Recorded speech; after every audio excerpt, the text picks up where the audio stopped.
All right, now we're gonna be speaking about sprouting. Many different variations of sprouting, many different steps of sprouting. So first we're gonna start with our dry seeds. And we always want to start with a quality seed. We don't want to be picking up a seed like a lima bean or a kidney bean at the grocery store that's in a bag. You want to be certain that you're working with organic seeds that are specific for sprouting. Today we're going to be beginning with clean water or clean water source. We always need clean water in order to allow our life forces coming into us to have exactly what they need. And right now I'm going to be adding just buckwheat groats, which is a great breakfast cereal. So what we're going to do with buckwheat as it stands only needs to be soaked for about 30-40 minutes. Most of our other seedlings, which this is garbanzos, sunflowers, we'll soak those for overnight, or we can start in the morning and then put them into the sprouting device that we're going to use in the evening. So this buckwheat, since it's different, we're going to just allow this to set aside and soak for about 30 minutes, 40 minutes, and then we're going to transfer it into whatever sprouting type of device we're going to use.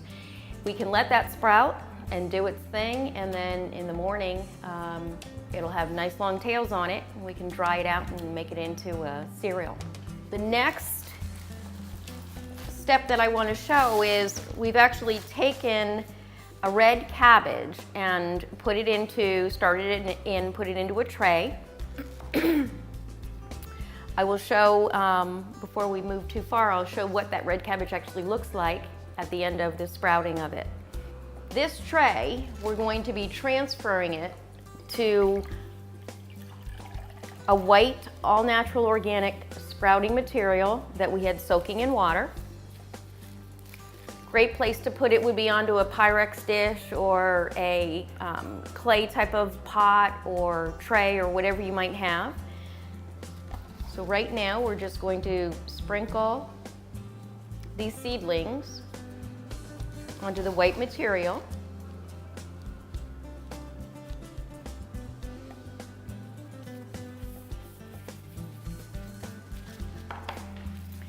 And then I stick this seedlings into our Everett Fresh green bags that prevent the food from suffocating.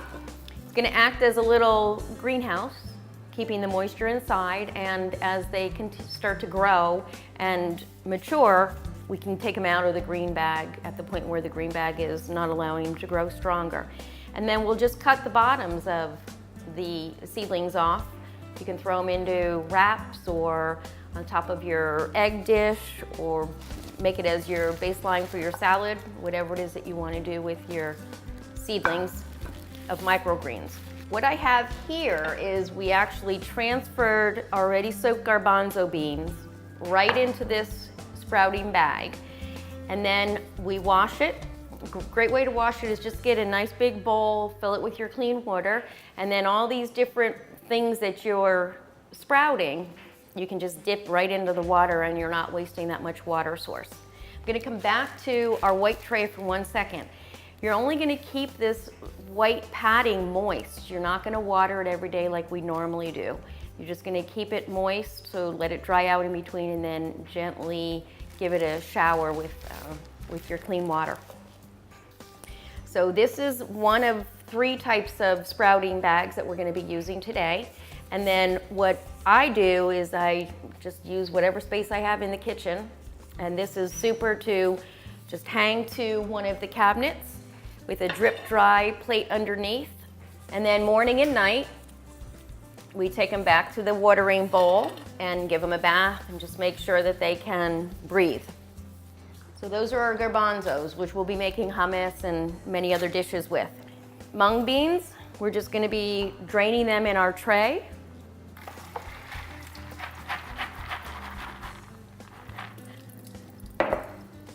When we actually give these guys a bath, we transfer them into our device of choice. In this case, it's going to be the sprouting tray.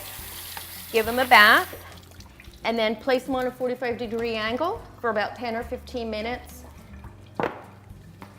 And be sure that they're flat and not laying on top of each other, otherwise they'll mold. And just let them drip dry in the tray as such. This is our blend of chili. So we're going to be doing a sprouted chili. We're going to do the very same thing that we did with the mung beans. Give them their shower. And then just let them on that 45-degree angle to drip dry. Quinoa is one of the easiest sprouts to work with. And last evening we soaked them, just as we did with all the other seedlings, and drip dried, and then in the latter part of the evening, put it into one of our sprouting trays and stuck the green bag over it. And in the morning, I'm not quite sure that we can actually see it, but if we look at the seedlings of the quinoa, they have a really long tail on them. So we're going to be turning this quinoa into quinoa milk. We're also going to be doing a refried quinoa, sprouted quinoa. And this is what it looks like in its soaking, later to be sprouting form. This fine bag here is a silk milk bag, but the silk milk bag, because of how fine it is great for the super small seedlings like red cabbage and alfalfa and red clover, broccoli seeds, because it will catch all the tiny little seedlings and not allow us to lose any down the drain. So I'm going to transfer some of these seedlings into this sprouting bag.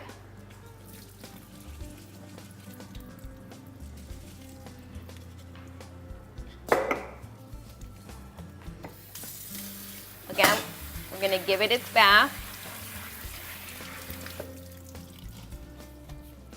and allow it to drip dry. So for right now, I'm just going to hook it right here. So morning and night, that's all they need.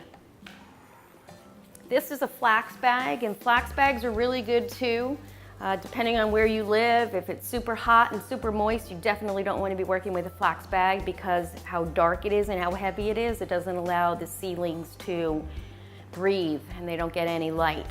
One of the beauties of sprouting is you do not have to have a large space in which to work in. You do not need sunlight. Very few of the sprouts actually need sunlight. So you can pretty much sprout and have that be your main source of veggies, no matter where you live, no matter what you're doing.